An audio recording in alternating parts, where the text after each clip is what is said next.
Hello friends, मैं हूं आपका दोस्त, आपका काउंसलर रोहित गुप्ता। आज इस वीडियो में हम बात करने वाले हैं लॉ कैसे करें, एलएलबी कैसे करें, लॉयर कैसे बनें। एक प्रोफेशनल लॉयर का टाइटल मिलना या एक प्रोफेशनल एडवोकेट का टाइटल मिलना बहुत बड़ी बात होती है इस क्राइम की दुनिया में। बनना ही एक बड़ी बात नहीं होती है, एक बेस्ट और काबिल वकील बनना बहुत बड़ी बात होती है।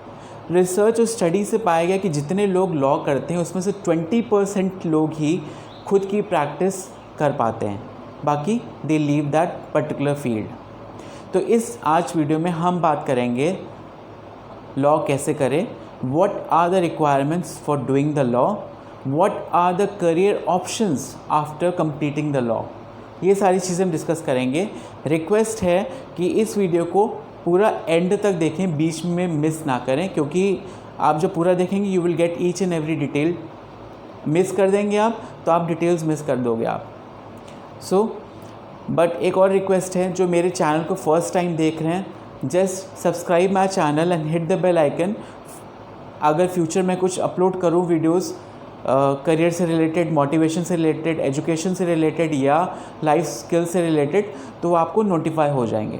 सो let's get started without any further delay. तो हम बात करते हैं BA LLB या LLB की। ना LLB क्या है? LLB एक लैटिन वर्ड है जिसका मीनिंग है legum baccalaureus. It's a Latin word. यहाँ पे लेगम को यूज़ किया जाता है as a plural, that's why we use L for LLB।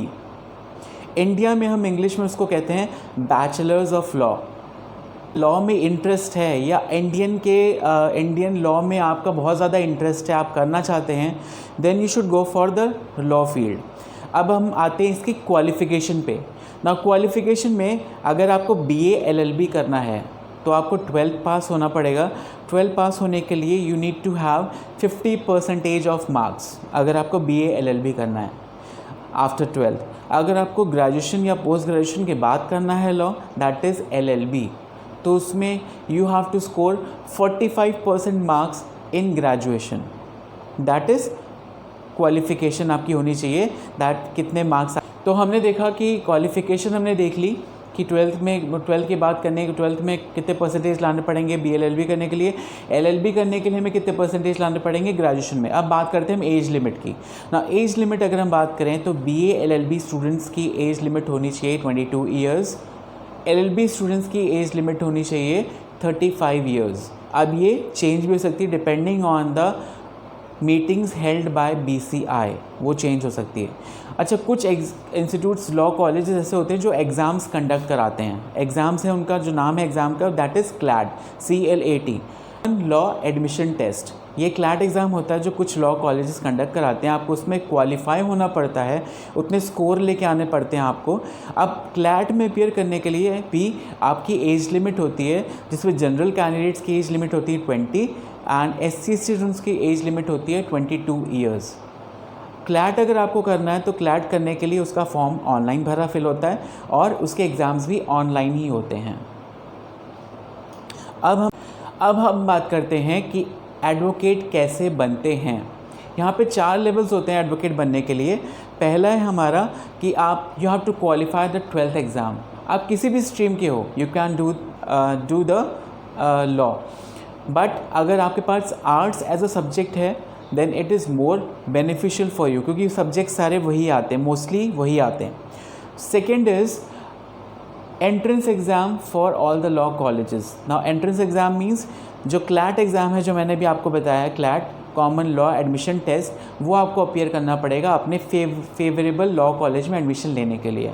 आप उसको क्या करना पड़ेगा, जब आप उसके लिए प्रिपरेशन करोगे तो you have to prepare for English, logical reasoning, legal aptitude, maths and general awareness. ये सारी चीज़ें आपको आनी चाहिए for appearing in the CLAT exams. जब आप वो क्वालिफाई कर लेते हो, उसके बाद जो नेक्स्ट लेवल आता है वो आता है आपका इंटर्नशिप का। आपने सारी स्टडीज़ कर ली लॉ की, आपने पढ़ाई कर ली लॉ की, now you have to do internship under any advocate. क्योंकि आप जब भी आपने जो पढ़ाई करी वो सारी थियोरेटिकल थी, अब आपको प्रैक्टिकल नॉलेज चाहिए। प्रैक्टिकल नॉलेज लेने के लिए क्या करना पड़ेगा, आपको ट्रेनिंग में जाना पड़ेगा, किसी एडवोकेट के अंदर रह के आपको काम सीखना पड़ेगा। आपको उसमें हियरिंग सिखाई जाएगी, आपको ड्राफ्टिंग सिखाई जाएगी, बहुत सारी चीज़ें सिखाई जाएंगी इंटर्नशिप में। तो आप वो इंटर्नशिप कंप्लीट करिए।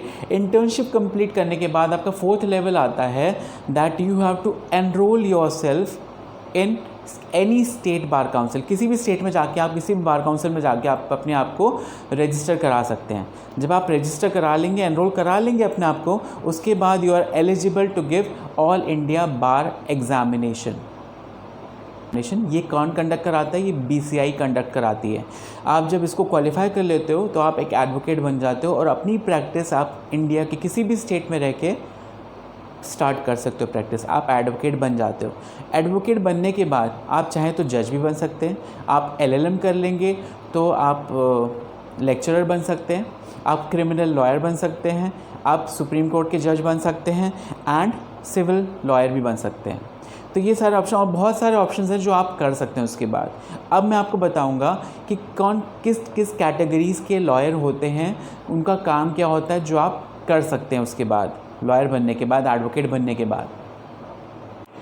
इनके अलावा आप क्या कर सकते हैं, आप एनवायरमेंटल लॉयर बन सकते हैं, आप साइबर लॉयर बन सकते हैं, क्योंकि देश में इतना ज़्यादा साइबर से रिलेटेड प्रोग्रेस होता चला जा रहा है, तो बहुत सारी प्रॉब्लम्स आती हैं, जैसे वायरस अटैक हो गया, साइबर क्राइम्स हो रहे हैं, उनको चेक करने के लिए, उनके केसेस करने के लिए you can become a cyber lawyer. आप लेबर लॉयर बन सकते हैं, क्योंकि इंडस्ट्रियल डिस्प्यूट्स आए। आप पेटेंट एंड कॉपीराइट लॉयर बन सकते हैं, आप कॉरपोरेट लॉयर बन सकते हैं, जो कंपनीज़ में उनकी रिक्वायरमेंट्स होती हैं।